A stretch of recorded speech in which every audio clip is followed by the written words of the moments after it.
Einar Andri, 3 marka sigur á Val í kvöld, hlýtur að vera þungu fargi að þeirri. Já, ég er mjög ánægður með liðið í kvöld. Við spilum mjög vel á löngum köflum og börnum virkilega vel fyrir þessu séri.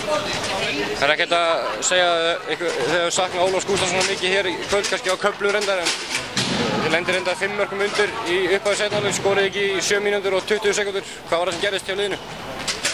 Já, við náttúrulega erum bara, eins og þú segir, við mistum leikmanni sem við erum búin að byggja okkar leiki kringum, bæði sókn og vörn. Og það var mjög erfitt, við söknuðum hans vissulega.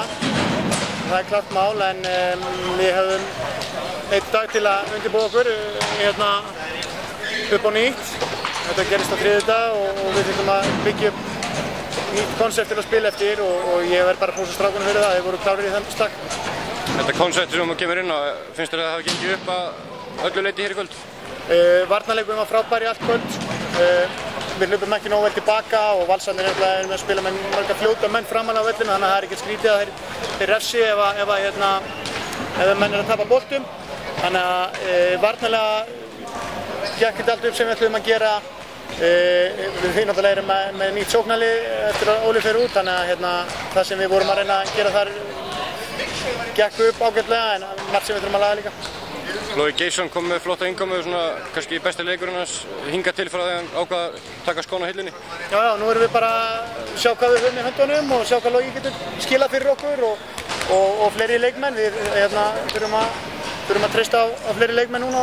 Andri spilaði ekkert sóknarlega, við höfum hann inni, Maggi getur spilað fyrir okkur líka og Ísak.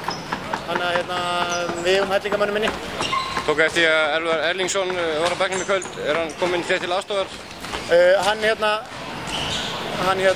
Elvar verður aðeins með okkur núna fyrir áramót. Við beggi reyndum að fá hann í teimi í sumar og því miður gat hann ekki þá, en hann ætlar að vera eitthvað í kringum þetta með okkur. Ég leitaði til hans, ég hef svo sem leitað mikið til hans í allan vetur, en leitaði til hans núna í síðustu viku og hann samþykkti að koma aðeins inn í þetta með okkur. Takk hérlega, gangi vel.